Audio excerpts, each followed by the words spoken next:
Hi friends, आपका बहुत बहुत स्वागत है हमारे इस न्यू ज्ञान सेंटर यूट्यूब चैनल में। यह वीडियो क्लास 12 स्टूडेंट के लिए बहुत ही ज़्यादा इम्पोर्टेंट रहने वाली है।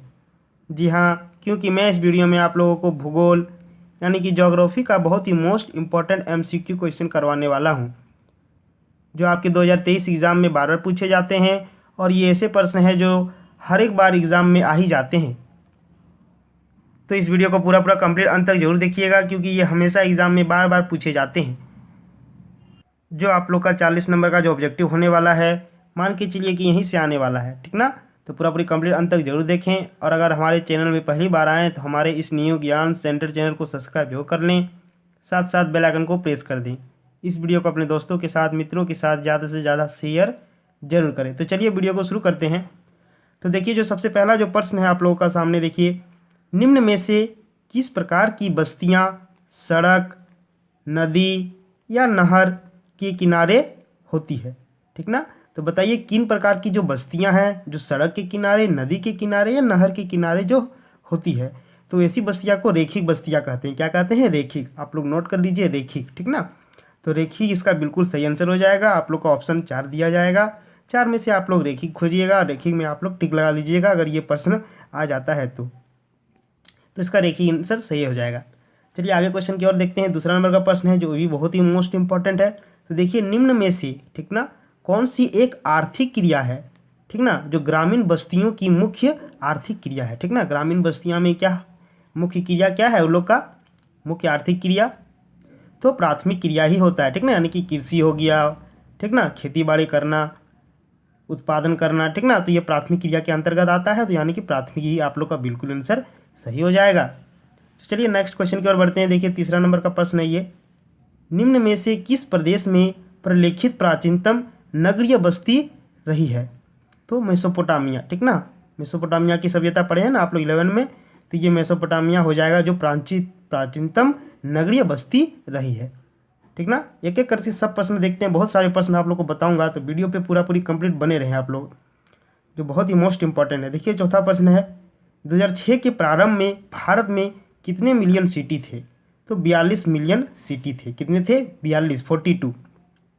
और अगर आप लोग का 2011 के अनुसार पूछा जाएगा कि भारत में कितने मिलियन सिटी हैं, तो आप लोग 53 मारिएगा। कितना? 53 मिलियन सिटी 2011 के जनगणना के अनुसार। अगर 2006 के प्रारंभ में पूछा जाएगा तो कितना है मिलियन सिटी भारत में? तो 42। कोई दिक्कत, कोई प्रॉब्लम नहीं, कन्फ्यूज़न नहीं, पूरी आप लोग क्लियर कर लीजिए। अगर 2006 में प्रारंभ में पूछा जाएगा तो 42 मारना है। अगर 2011 के अनुसार पूछा जाएगा तो 53 यानी कि 53 मारना है, ठीक ना। चलिए आगे क्वेश्चन की ओर बढ़ते हैं। पाँचवा नंबर देखिए, विकासशील देशों की जनसंख्या के सामाजिक ढांचे के विकास एवं आवश्यकताओं की पूर्ति में कौन एक प्रकार के संसाधन सहायक है, ठीक ना। तो सामाजिक जो संसाधन है वो क्या है? सहायक होता है। नोट कर लीजिए आप लोग। छठा नंबर क्वेश्चन नंबर देखिए, संसार के अधिकांश महान पतन इस प्रकार वर्गीकृत किए गए हैं।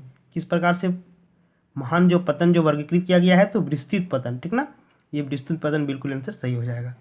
आठवां नंबर देखिए, निम्न महाद्वीपों में से किस एक से विश्व व्यापार का सर्वाधिक प्रवाह होता है? विश्व व्यापार का सर्वाधिक प्रवाह होता है, तो आप लोग को बताना है। तो एशिया में, ठीक ना। कौन सा महाद्वीप हो जाएगा या महादेश हो जाएगा? महाद्वीप बोले या महादेश बोले, दोनों एक ही चीज़ है, ठीक ना। तो एशिया ही इसका करेक्ट आंसर हो जाएगा। चलिए आगे क्वेश्चन की ओर बढ़ते हैं। 9वां नंबर का प्रश्न देखिए, दक्षिणी अमेरिकी में राष्ट्रों में से कौन सा ओपेक का सदस्य है? तो वेनेजुएला, ठीक ना। आप लोग को 4 देश दिया जाएगा, तो वेनेजुएला इसमें आप लोग को मार लेना है, इनको बिल्कुल सही हो जाएगा, आप लोग का काम बन जाएगा। चलिए आगे देखिए 10वां नंबर का, निम्न व्यापार समूहों में से भारत किसका एक सह सदस्य है? तो साफ्टा का। किसका? साफ्टा का। नोट कर लीजिए। चलिए आगे देखिए 11वां नंबर का प्रश्न देखिए, पारमाद्वीपीय स्टुअर्ट महामार्ग किनके मध्य गुजरता है? तो आप लोग को बताना है। तो देखिए, डार्विन और मेलबर्न के बीच गुजरता है।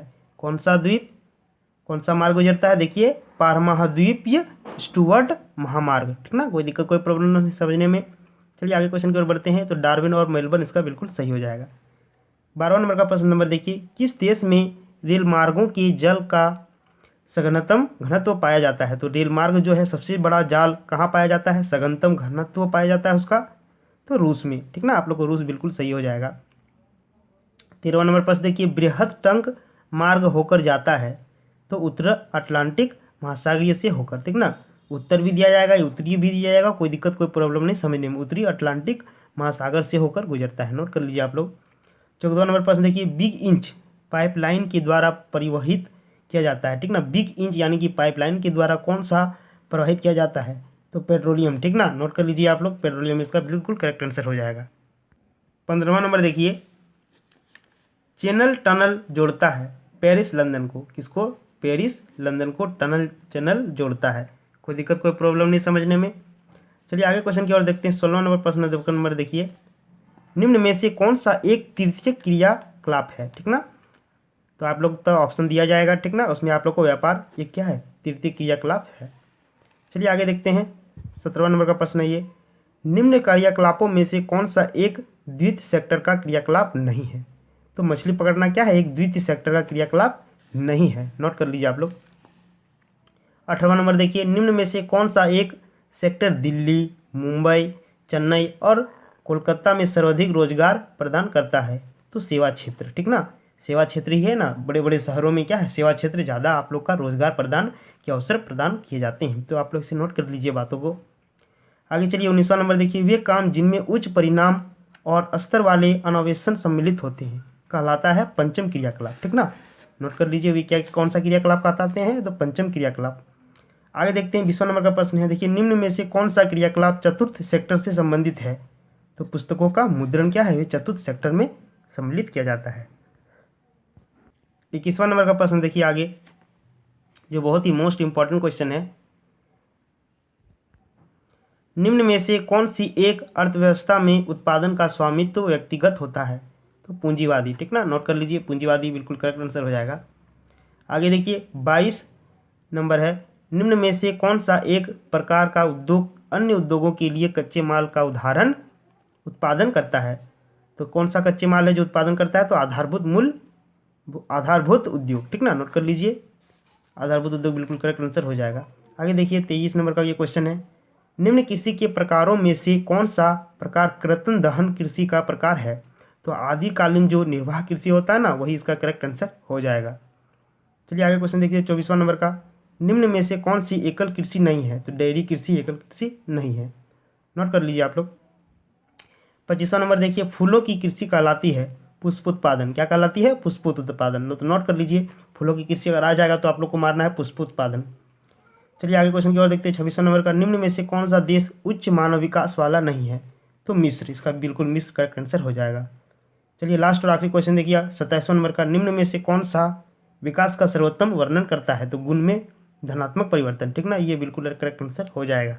तो बहुत ही मोस्ट इंपॉर्टेंट 27वां नंबर का ये आज प्रश्न कंप्लीट हो गया। टोटल MCQ क्वेश्चन कितना थे, 27 थे, जो बहुत ही मोस्ट प्रश्न थे, बार बार एग्जाम में, हर एक बार एग्जाम में पूछे जाते हैं यहाँ से प्रश्न, तो आप लोग जरूर से जरूर ध्यान से इसे कर लीजिएगा और पूरी नोट कर लीजिए। हर एक बार की तरह इस बार भी यहाँ से क्वेश्चन आप लोग के पूछे जा सकते हैं। तो नेक्स्ट वीडियो में मैं फिर और भी बहुत सारे इंपॉर्टेंट क्वेश्चन को लेके आऊँगा, ठीक ना।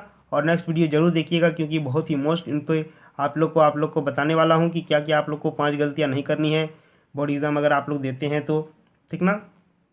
कौन सी गलतियाँ नहीं करने हैं, उसमें आप लोग को डिटेल में 5 गलतियाँ को बारे में बताऊँगा जो आप लोग को नहीं करने हैं, और किस प्रकार से उत्तर को लिखना है, कहाँ से शुरू करना है, ठीक ना। उत्तर पुस्तिका में कैसे रोल नंबर सारा क्या क्या चीज़ आप लोग को डालना है, दिशा निर्देश क्या होता है, पूरा मैं टोटल संपूर्ण A to Z उस वीडियो में आप लोग को बताऊंगा। तो ठीक है, उस वीडियो को आप लोग जरूर देखिएगा, पूरा कंप्लीट, बहुत ही आप लोग के लिए यूज़फुल रहने वाले हैं। तो चलिए तब तक के लिए धन्यवाद। अगर हमारे चैनल में पहले बार आए हैं तो हमारे इस न्यू ज्ञान सेंटर चैनल को सब्सक्राइब जरूर कर लें, साथ साथ बेल आइकन को प्रेस कर दें। इस वीडियो को अपने दोस्तों के साथ, मित्रों के साथ ज़्यादा से ज़्यादा शेयर जरूर करें। तो चलिए मिलते हैं नेक्स्ट वीडियो में। जय हिंद।